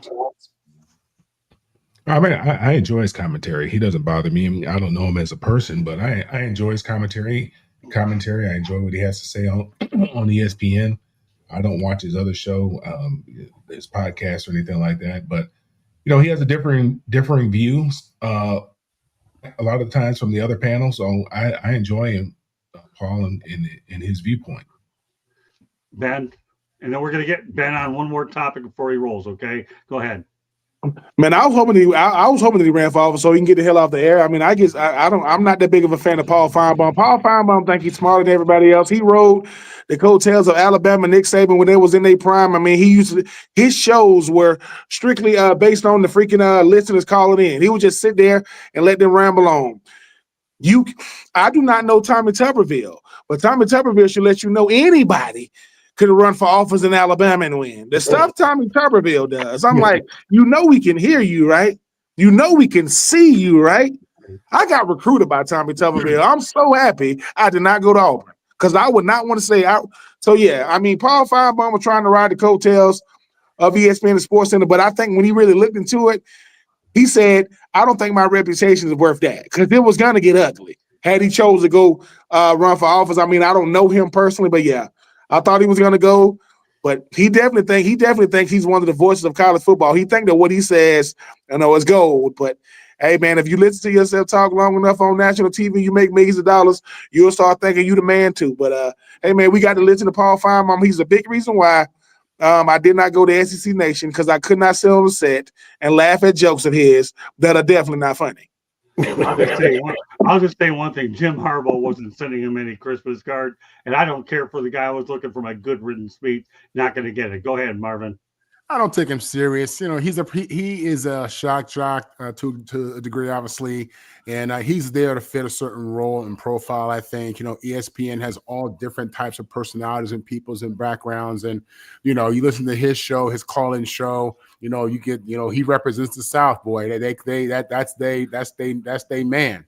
That's their number one guy. They love calling in that show to go off on him or to praise him or to agree with him, but he's the man. And he's doing exactly what they want him to do. He's playing the role they want him to play. It doesn't blow my mind that Tommy Tuberville is talking about, or AJ McCarron is talking about, going back to old values. These people are out of touch. They lack awareness. You know what I'm saying? And it's unbelievable when you consider, they've been in locker rooms with men from all walks of life, and they still walk away with this limited view of the world. But let me not go there. Anyway, so Paul Finebaum on ESPN. He's entertaining. I'll say that. Okay, Ben, you got one more topic. We'll let you do it rapid fire. Then you put your information out there, and that's this, okay? Former Alabama coach, everybody knows Nick Saban claimed the NIL has been given the Big Ten an advantage over the SEC. Some quick thoughts on that. I mean, yeah, they won the last 2 years. I mean, if that's giving them a competitive advantage, I guess so. I mean, Ohio State been good for a long time. Michigan just came to the party as of late. I don't know if it gave them a competitive advantage because we still talking about the same two teams in 2025 we was talking about in 2015. Ain't nobody else came to the party. We are talking about two teams. So if that's what you mean by a competitive advantage, have at it. I mean, Ohio State going to be one of the best teams in college football until Jesus come back. That's NIL or not because of what they do up there in Ohio. But Nick Saban understands, where the talent lies, and Ohio State got it going. They did it with Urban Meyer. They did it with Tim Tressel. I mean, Jim Tressel, they understand what it is, but what is he going to say if they start losing again? Or they still got it? Now, they do got big money. I mean, Ohio State, it's a nice size. I mean, it's nice. I mean, Columbus is a nice size city. They're going to be able to get it. Michigan is a big time brand. But until teams other than Michigan and Ohio State are winning, we're talking about a very top heavy conference that has two big time programs, two big time brands. And right now, Ohio State, they waving the flag because they just beat Michigan. And I don't see nobody beating them. They might go back to back this year. All right, well, Ben, put your information out there. I know you got to get going. 9:45 is your heart out, but put it out there. Glad you're able to slip this topic in, and then we'll go to everybody else with it. Then we'll go to a station break. Go ahead, Ben. Put it out there. On IG, on Ben Troop 84, on X. I don't know what. I mean, I had to change my account. Somebody hacked my account. I'm Ben Troop. The craziness like 267. It's something like crazy numbers behind it, but that is me talking a little trash on there. Just make sure you keep listening. Listen out for me, man. Fan in the end, 84 reasons, no wetters in the fall. Just doing what I know how to do with people like yourselves. Candy, you already know what it is. Scott, Mel, Marvin. Listen, man, y'all take it easy on each other. I know I got to go, but y'all take it easy on each other at the end of this thing, man. Hey, Ben, we'll see you next Tuesday night. Great job, my friend, okay? Appreciate it. All right, man. Next Tuesday. All right, thank you, Ben. All right, what we're going to do with the rest of the group here is you can comment on this topic. We talked about, obviously, Nick Saban claiming the NIL has been given the Big Ten an advantage over the SEC. Marvin, your thoughts on this? Well, I'll tell you like this. USC is in the Big Ten. We have the number one recruiting class in the nation. Tomorrow is National Signing Day, and we're looking just to add to that, not subtract. We're not looking to losing anybody.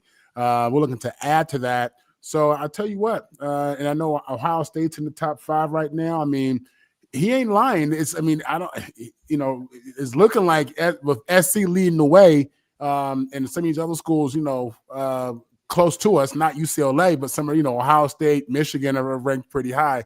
It could be, a switch to the Big Ten moving forward. Mel? Yeah, just wait till Lincoln Riley bails on you guys, man.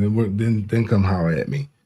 Look, Nick Saban, he's being very unauthentic. I mean, for a long time, the SEC had an advantage over everybody else because they had car dealers giving these guys cars or whatever.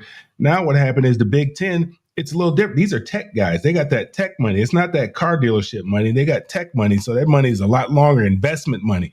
There's some wealthy individuals that have gone to school in the South. Don't get me wrong, but there's some real wealthy individuals that have gone to school in the Big Ten. So they got that different type of money. He's being very unauthentic when he's saying that. He's being an SEC homer. It's just the way that it is. I mean, that's why the Big Ten wanted USC, UCLA, Oregon, Washington to come to the Big Ten to strengthen that brand, to strengthen the Big Ten brand. So he's being very unauthentic when he says that. I mean, Ohio State's been good for a long time. They're going to continue to be good. Have they gotten better? Probably so. During the NIL era, have some of the SEC schools fallen down a little bit? Probably so, because they're dealing with the car dealerships, and they got to get into some of that tech money. Andy? When we're talking NIL money, number one is Texas Longhorns at $22.2 million. Number 2 is Ohio State. 3 is LSU. 4 is Georgia Bulldogs. 5th is Texas A&M. 6th is Michigan. 7 is Alabama. 8 is the Gators. 9 is Clemson Tigers. 10 is Oklahoma Sooners. That's only 2, from the Big Ten. Is it maybe bringing a little more parity? Yes, maybe, because then you have more people spread out because they want to all earn money. But is it giving someone an unfair advantage? That's not an unfair advantage. You have every right to go out, and if you want to help support your Alabama Crimson Tide and bring up the NIL money for them, go right ahead. You can do that.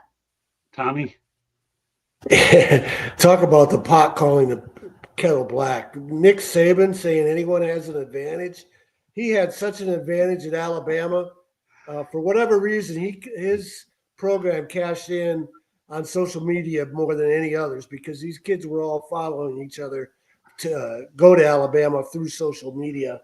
And like Mel said, these car dealers down there in Alabama, it reminded me of the story when I was writing my book, Ray of Light, about Jimmy Ray and about how Duffy Daugherty led college football integration and the Underground Railroad. Duffy Daugherty, Mark Ingram's grandfather from Flint, Michigan, played for Duffy Daugherty when there were very few black players anywhere. His father played at Michigan State for Nick Saban, and I think George Perlis too. And then when Michigan State recruited him, this is a story that wasn't reported, but it's well talked about in Michigan State circles. Mark Ingram, the second, made it clear he wanted money. And then nobody ever explained how a third generation guy, a guy with a grandfather and a father from Michigan State shows up in Alabama driving a fancy BMW or whatever SUV it was. So Nick Saban, that's ridiculous for him to say something like that. But I got to say one more thing about Ohio State when I saw this on our list. After the game, Ryan Day said that we win with humility.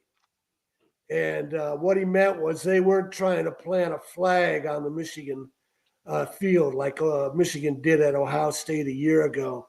And the irony of Michigan's players standing on the M to defend it so no Ohio State players tried to plant a flag is just ridiculous because A, none of them tried. That's what Ryan Day meant by humility. And B, Michigan started it. Shows you how clueless Michigan is. Okay. All right, Candy, station break. I mean, we're going to continue the Feinbaum Saban theme, and then we'll hit a couple pro topics as well. Candy Station break. South Florida Tribune Publishing Company published a book, Lessons from the Microphone, Tuning into the Enduring Wisdom of Visionary Leaders. It is written by our host, Scott, the Motor City Madmouth Morganroth. Talks about his 40-plus years in the media business and how it has evolved. Old school media versus new school media. If you know anybody that is trying to get into the media business, this would be a great gift idea for the holidays. It's available on Amazon, Barnes & Noble, Kindle, Google, and Apple Books. There's also a link on our website, www.southfloridatribune.com, where there is a plethora of great content, so go check it out. If you like to listen to podcasts, you can find us wherever you get your podcast. If you want to advertise or sponsor a show or be a guest or have topic ideas, you can always email us at southfloridatribune@gmail.com. Last but not least, if you see that red subscribe button in that lower right-hand corner, that means you have not yet subscribed to us. So please do so. Just click it, like us, share us, and then tell all your friends and family. And turn on the notifications so you're notified anytime we go live. Go to our YouTube channel, and if you want to listen to Alex Golish's press conference from after the game, it's up on our YouTube channel, so go check it out. Back to you, Scott. All right, well, we'll continue the Nick Saban theme since Tommy loves it. I don't really get too many opportunities with Nick Saban, but I'll tell you, I'm riding the Tommy Shanahan coattail with Nick Saban tonight, so we'll go ahead and add more Nick Saban to it.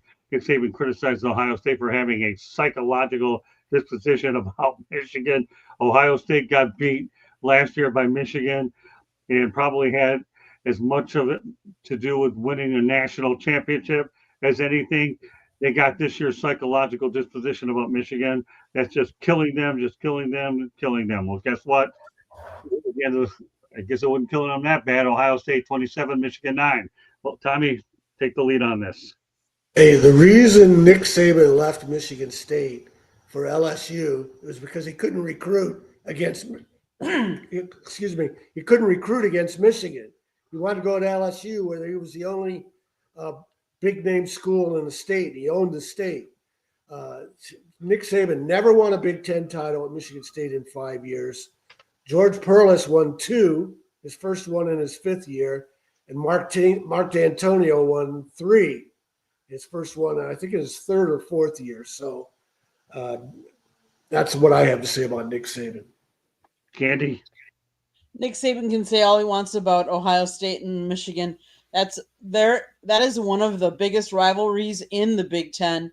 And let's face it, most of the time they would say if they can't win a national championship, as long as you beat your rival in that rivalry game, that's what was most important to your season. So, Nick, I guess you don't really realize how important that rivalry series is. No. Oh, I didn't. What's different about this question versus the last one? I thought I talked about Ohio State and Nick Saban being unauthentic. No, this when is he a little talked bit about their different. NIL. Go ahead. Can you explain it to him what separates this one from the other one? The other one was talking about NIL and giving the Big Ten an advantage. This one, he talked about the actual game between Ohio State and Michigan. Oh, what did he say? Scott, what did he say? Yeah, I'll go over it again, Mel, just so you understand. He actually went on and said, okay, Ohio State got beat last year by Michigan, probably had as much to do with them winning a national championship, meaning that they motivated them as anything. They had this psychological disposition about Michigan that's just killing them. So in other words, the Michigan game motivated them to win the national championship game. You know, Michigan's in Nick Saban's head, Mel. Yeah,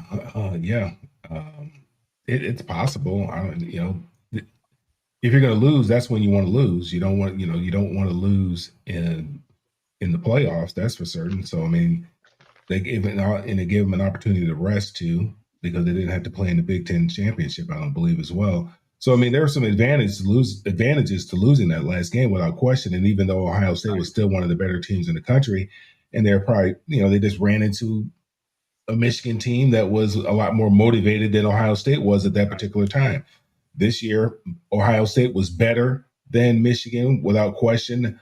Michigan is a very young team that will be better in the future, but they ran into a Michigan team that's not quite ready yet. They ran into a young Michigan team, and I think they'll be better prepared for them next year. No question about it. Thank you, Mel. All right, Marvin. This guy coached the Michigan State-Michigan rivalry. He coached LSU versus, everybody in the Southeastern Conference. Then he coached at Alabama against Auburn in the Iron Bowl. He understands these rivalries. He understands how crazy these people are. He understands how big that rivalry is. So, with that said, I also know that Ohio State fan base ran Kirk Herbstreit and his family out of state. They did. So, maybe as a point, but no, man, these fans are crazy. Yeah, they are crazy. The ones in the South, football is big in the South because that's really, you don't have a lot of huge cities. It's a different deal out there. Football is everything. So these people are crazy. The Midwest is the same way, I think. Huge rivalry. And Ohio State, man, they kicked Michigan's butt. Crazy part about it is Ohio State this year is probably better than last year.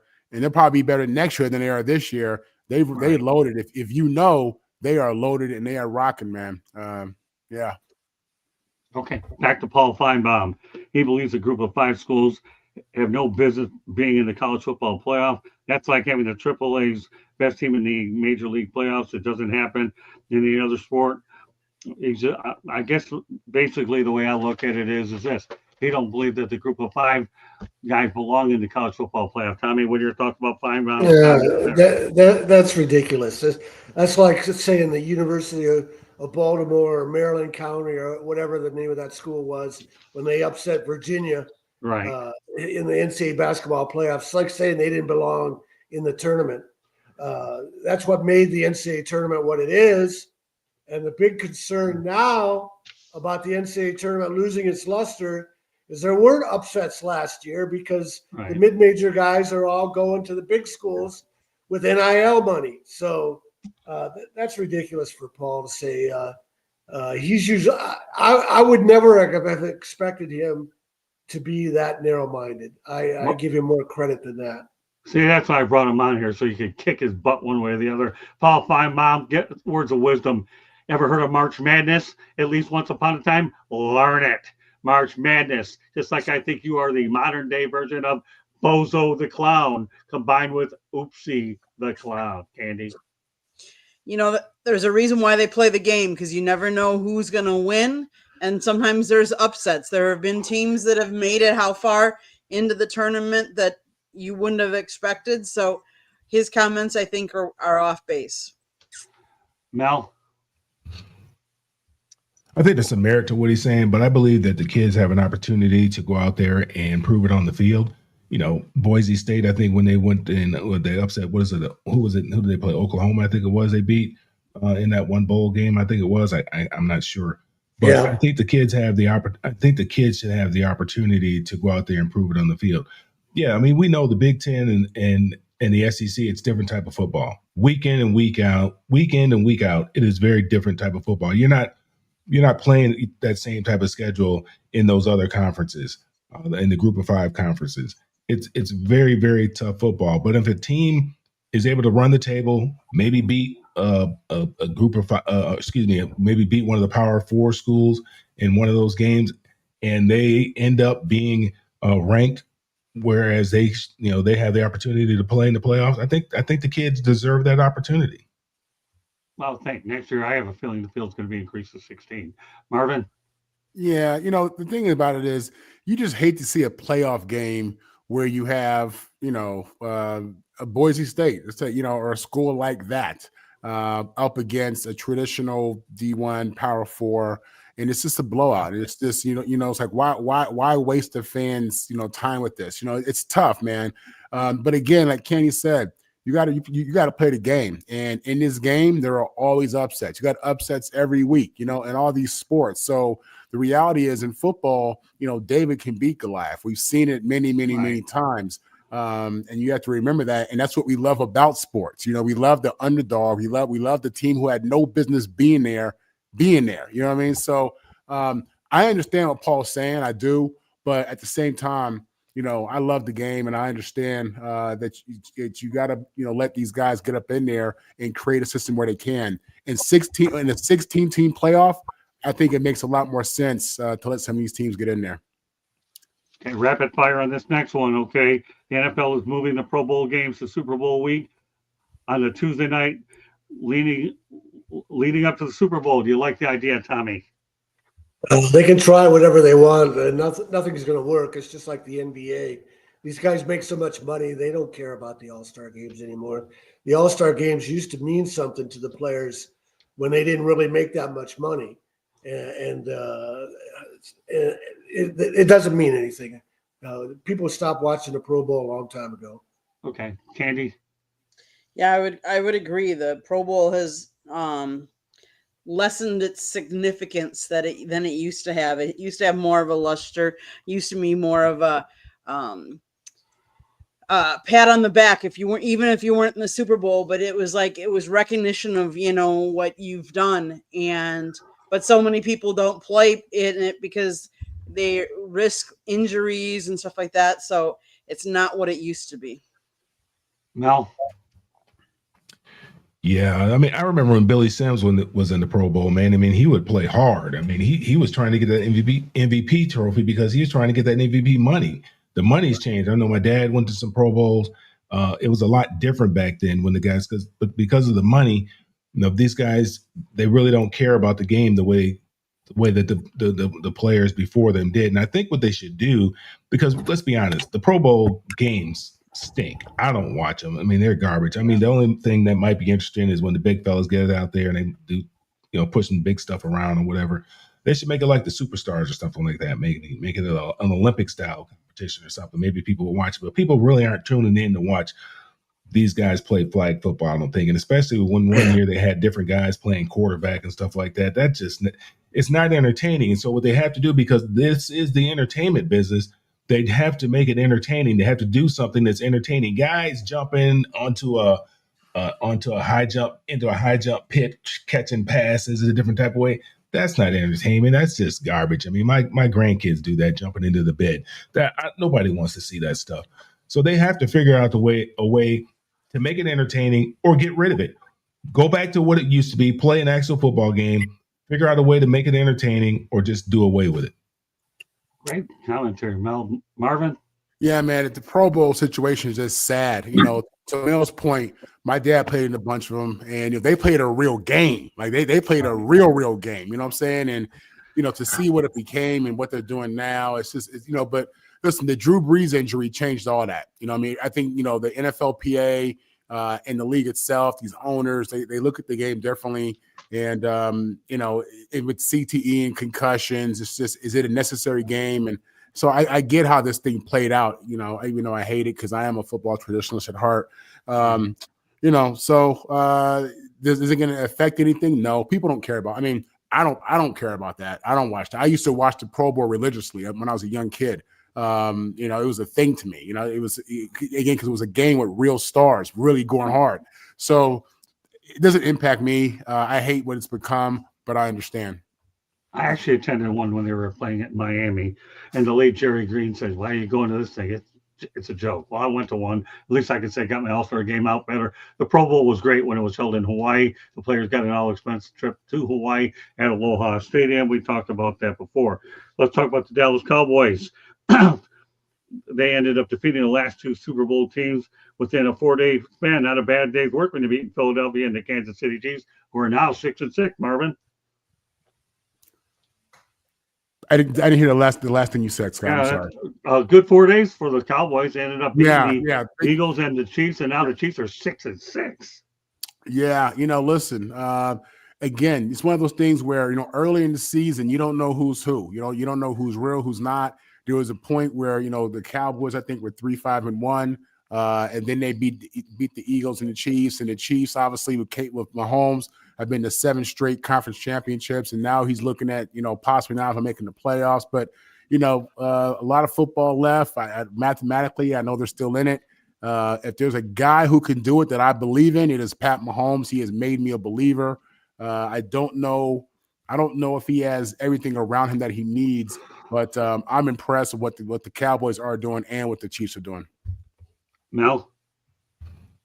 Yeah, there are a lot of ebbs and flows to the season, and the Cowboys, they're riding a wave right now. They're playing very, very good football. Nobody can deny that. Dak is playing at a very high level. This George Pickens trade is looking like highway robbery. Why the Steelers allowed him to leave is unbeknownst to me. And they're running the football effectively, and they're stopping the run, and they're playing good all around. They're playing good complementary football all around. So and they're riding. Like I said, they're playing very confident, and that makes them a very dangerous team. They have a lot of belief in themselves. I don't think a lot of people believed in them early on, especially with the mess going on with Micah Parsons. Nobody really had any belief in them, but they never stopped believing in themselves, and they've come out and they've proven that they're a very quality football team. Like the Lions, they're struggling right now. They're grasping at straws. They're really trying to figure out who they are, what their identity is, how they're going to go forward.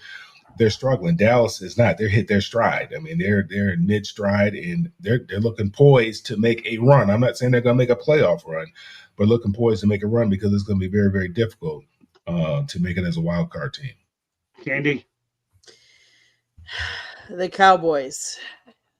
Any given team on any given Sunday, and that's why like the Chiefs are 6-6. I mean, the Dallas Cowboys, they lost to the Carolina Panthers, but then they beat the Eagles. They lost, they've had some good games, and then they've had some not so good games where they've lost. And more of it, I think, is they've put together good quarters, and when the quarters matter, were like the fourth quarter when they needed to. They tied my Packers, and that's gonna play a role in whether they get into the playoffs or not for both teams, I believe. And I think Dallas might be on the wrong end of that tie then, because I don't know that it's going to help them at that time.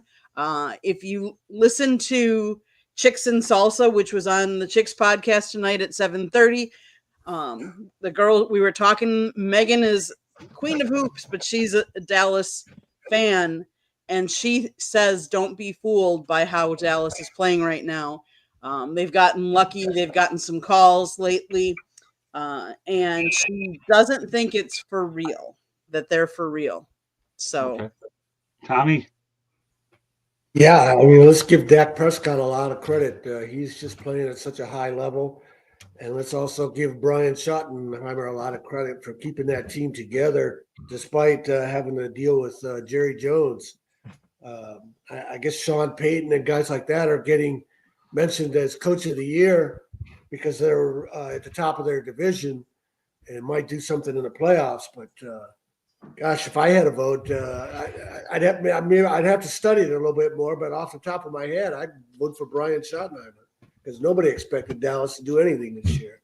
Well, I know I didn't. Hats off to the Cowboys. Let's go ahead and talk about the Chicago Bears. They are for real. They've ended up handing the Eagles their second straight loss. What are your thoughts about the Chicago Bears, Thomas? Yeah, I guess Ben Johnson, he's another guy that deserves a lot of credit for Coach of the Year. The Bears started out slowly, and they've stayed together. Their quarterback play has improved. I haven't really watched the Bears, just kind of read about them. But, yeah, it's an impressive story for Ben Johnson. A lot of times these coordinators, when they get promoted, they don't work out, but this one has. Hey, Eddie, I got news for you. One of my top priorities next week is to talk about the New England Patriots. So thanks for bringing Mike Vrabel up. Candy? And I should point out one other thing. The Packers and the Bears game has actually been flexed to the 4:25 p.m. slot time, I believe, coming up this Sunday. Go ahead, Candy. It has been. They've also flexed week 16 to the night game, the Sunday night game, when they play. So they play at Lambeau this week, and then 2 weeks from now, the Packers play the Bears again at Soldier Field. I don't think most of us didn't see this coming. I will say that Samir, who appears on our Fire Up show, did at the beginning of the season predict that the Bears were going to take our division. Not happy about that prediction, but hey, that was his prediction, and look, so far he's right. Right now they're in first place. Are Are they for real? Ben Johnson has them playing enough to win the games. Do I think they're outdoing everybody else? Again, they found ways to win. They beat the Eagles, they beat the Steelers, Vikings, Giants, Bengals. They lost to the Ravens in week 8. They beat the Saints, the Commanders, the Raiders, the Cowboys. They lost to the Lions in week 2, and they lost to the Vikings in week 3. So, and the Lions demolished them in week 2. They lost 52-21, but that was early in the season. And they lost to the Vikings, and the Vikings haven't been doing very well. So have they improved? Yes. Maybe the Ben Johnson culture is changing how they're and evolving. So I'm just hoping that they don't do well this weekend. All right, what I'm going to do tonight is I have a topic I want to talk about with Vance Joseph. I'm going to go ahead and hold that over to next week instead. What I'm going to do is allow Mel and Marvin to talk about it. I want to make sure I allow Mel and Marvin an opportunity to talk about Saturday's game, and I also want Tommy to have an opportunity to talk about the Shanahan report. So there'll be one topic that will be held over on Vance Joseph about whether he should become a head coach or what he's done with Patrick Mahomes. That will be on next week's agenda. So I want to make sure we get these two things in there, right? Mel, what are your thoughts about what we've seen, obviously, with the Bears? Yeah, I mean, I don't think anybody expected this from the Bears. I think everybody expected the Bears to be good, to be better, but not this. And it just shows you that leadership matters. You know, having the right guys in the right position matter. And we, you know, in Detroit, we knew that we had a window. And you know, Ben Johnson gave us an extra year when he decided to come back last year. And the Lions, they went out and they were 15-2, and then, you know, kind of crapped in their pants in the playoffs. But we knew 2 years ago when they played against San Francisco in the NFC Championship that was their time. I don't know what happened at halftime. I don't know, what was said. The guys were planning their parties or whatever for the Super Bowl. I don't know what happened at halftime, but a whole other team came out there after halftime, and they squandered that big lead that they had against San Francisco that year. So I wouldn't say it's surprising, because I think everybody thought Ben Johnson was a good coach. Nobody knew, obviously, he was going to be this good and be able to turn around this quickly. I always liked Caleb Williams as a quarterback. I thought he was the best quarterback, when he was a junior. I thought he was the best quarterback in college football at that particular time. So it's not surprising me what he's doing. It's surprising me all the negative talk, surrounding him. But what Chicago's doing is very surprising, to be honest with you, that they've turned it around and they become this good this quickly. Yeah, they're a heck of a story. All right, Marvin. Yeah, Ben Johnson. I mean, he was holding out in Detroit for the right situation, and what he was holding out for was a generational quarterback who he can really groom, and a guy who can really get him over the hump and take him to the next level. And that's and you don't. And this is his first time being a head coach, so you don't know what to expect. The reality is, in year one of this situation, you see the Bears just get better. Canny talked about how they got beat in week 2 and week 3. Again, it's a long season. It's a long season. You're trying to implement a new offense. You don't have 2-a-day practices anymore. That's a big deal when you're a young quarterback trying to develop into a whole new system. But you're seeing this kid, Caleb, playing more efficient. Listen, last week the Bears they had 2 guys run for over 100 yards against the Philadelphia Eagles. How crazy is that? That you saw 2 backs, not just that 2 backs ran for 100 yards on the same team, but against the Eagles, a team who prides themselves on their inside play. The offensive line play, which hasn't been great this year, and their defensive line play. You know what I mean? So I think the Bears are the real deal. Rome Odunze and DJ Moore and Loveland and Swift. They brought guys in, some free agents in. They have 4 new linemen this year, and you're seeing it come together, and they're getting better and more efficient. This is a team to watch out for. They are not just up and coming. I think they're here. I think they're here. And I love how the NFL has put these division games at the end, make these games relevant, make sure teams aren't bailing. I mean, teams aren't trying to tank, and players are playing hard, because it matters. It matters. So yeah, the Bears are the real deal. I definitely am buying in. I think Ben Johnson is the guy, and I think he has the guy pulling the trigger. All right, I got about 7 minutes. 7 minutes on this one. USC trounces UCLA. Had a great show on Saturday. Tommy's Shanahan report will come up next. Candy will wrap us up with the final station break. Marvin, you got about 3 minutes or 4 minutes. We'll give you the extra minute because UCLA lost. Mel probably don't like me for it. Don't matter. Well, I don't know. Whatever. Oh, they Yeah. lost? UCLA lost? I didn't realize it. Yeah, okay. All right, Marvin, you're on the clock. You got about 3 minutes to explain why you're a genius, and obviously you wear that Trojans thing proud. Genius. Oh. Listen. You know, USC. Let's tell the whole story, man. They were coming off a big loss, hurtful loss against Oregon, just 2 weeks ago, and UCLA. This was the last game of the season for us. It was at home. USC had been undefeated at home all year. That's one of the many things that we got right this year. We played tough, at the crib, and we came into this game as 21.5-point favorites, which that's just disrespectful, and that's how low the bar is for them. He's had because they covered. You know what I mean? That's not about winning anymore. But anyway, it's a situation where we came into the game without our top two receivers, Mekhi Lemon and Jacoby Lane were out of the first quarter for personal reasons. But USC came out there, opening drive, and marched down the field with backup players against UCLA's first-team defense. We went the length of the field, scored. The crazy part about it is after that, we didn't do too much. UCLA actually went ahead and was up 10-7 at halftime. Now, for a SC fan, you realize that this year we've been a second-half team. In the second half of that game, USC scored 22 points to UCLA 0. USC had 4 sacks.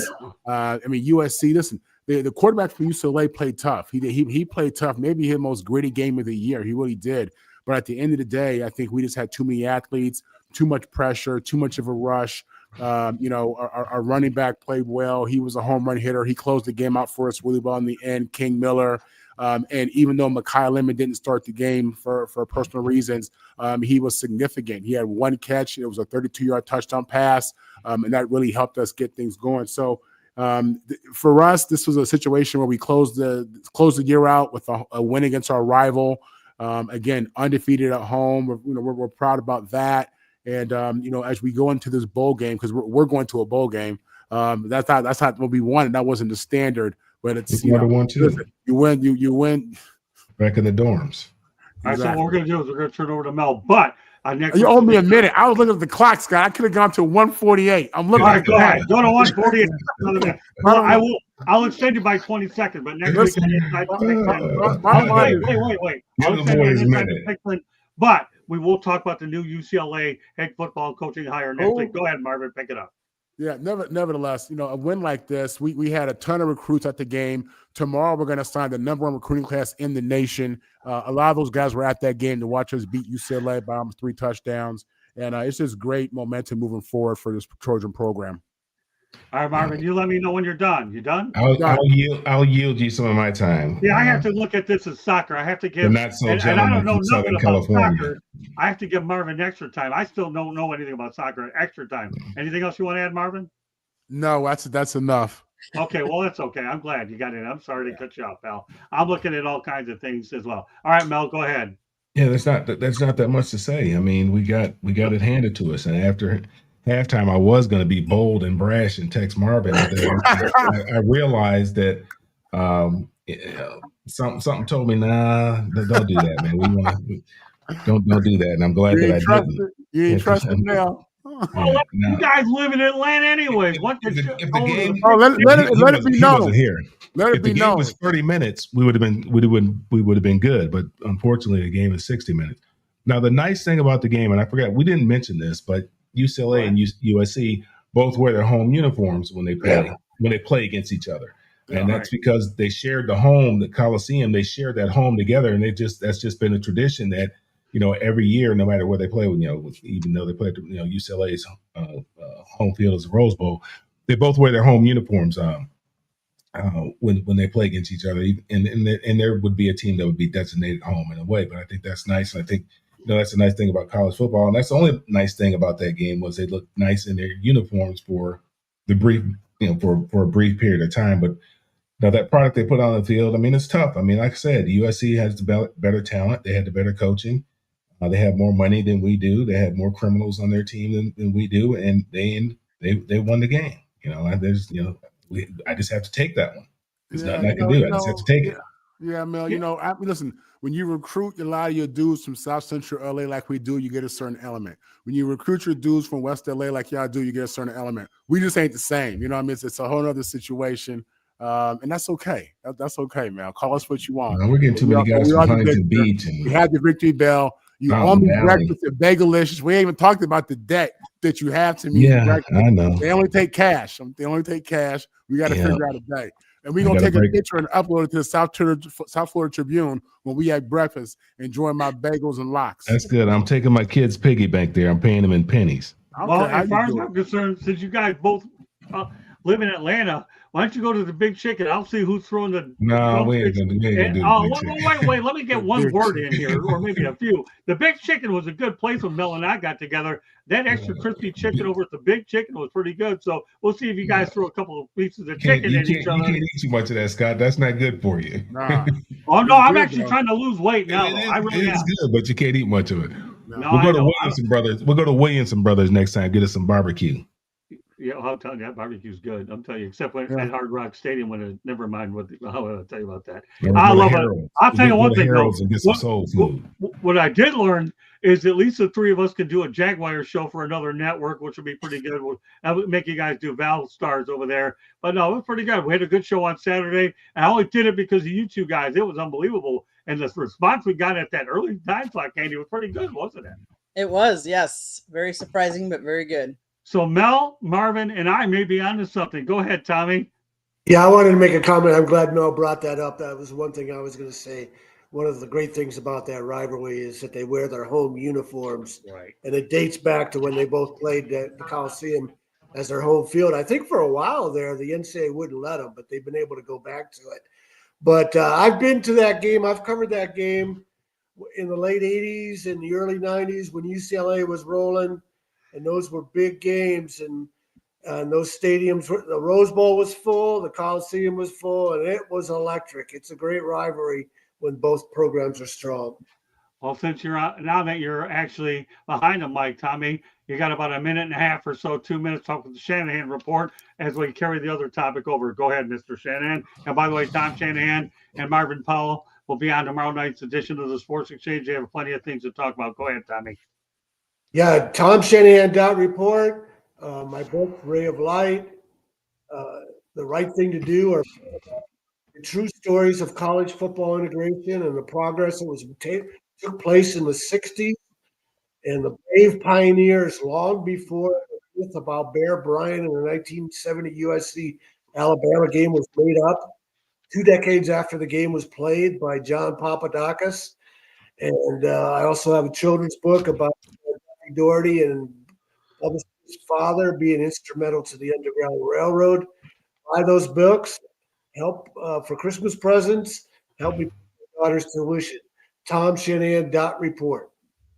And tomorrow night, Tommy and I and Marvin and Jacob Chris is going to be involved in this. We're going to talk about the Michigan State hire of Pat Fitzgerald. I think it's a pretty good hire. We didn't have a chance to get on tonight. There's so many other things. Perhaps we might even bring it up a little bit next week with a few people, other voices as well. We want to make sure we get that out there right away. So with that said, turn over to Candy for a station break, and then we'll let everybody know how they can get a hold of them. All right, Candy, go ahead. South Florida Tribune Publishing Company published a book, Lessons from the Microphone, Tuning into the Enduring Wisdom of Visionary Leaders. It is written by our host, Scott, the Motor City Madmouth Morganroth. Talks about his 40-plus years in the media business and how it has changed. Go get your copy today. It's available on Amazon, Barnes & Noble, Kindle, Google, and Apple Books. There is also a link on our website, www.southfloridatribune.com, where there is a plethora of great content, so go check it out. If you'd like to listen to podcasts, you can find us wherever you get your podcast. If you want to be a guest or have topic ideas, or you want to sponsor or advertise, you can always email us at southfloridatribune@gmail.com. We actually do know that somebody did advertise with us and he got a big contract. So, hey, you just never know. So if you want to advertise again, email us at southfloridatribune@gmail.com. If you see that red subscribe button in that lower right-hand corner, that means you have not yet subscribed to us. What are you waiting for? Just do it. click it, like us, share us, and then turn on your notifications so you're notified anytime we go live. Thanks, Scott.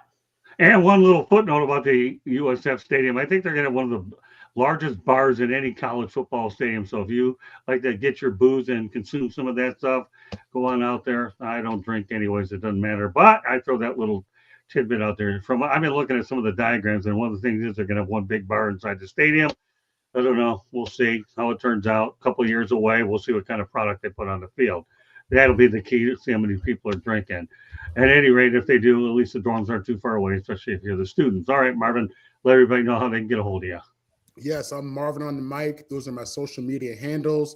You can catch me with the South Florida Tribune Tuesday evening, Wednesday morning, Wednesday evening with more to come. You can catch me on Locked On USC twice a week, and I'm with USCJ on occasion.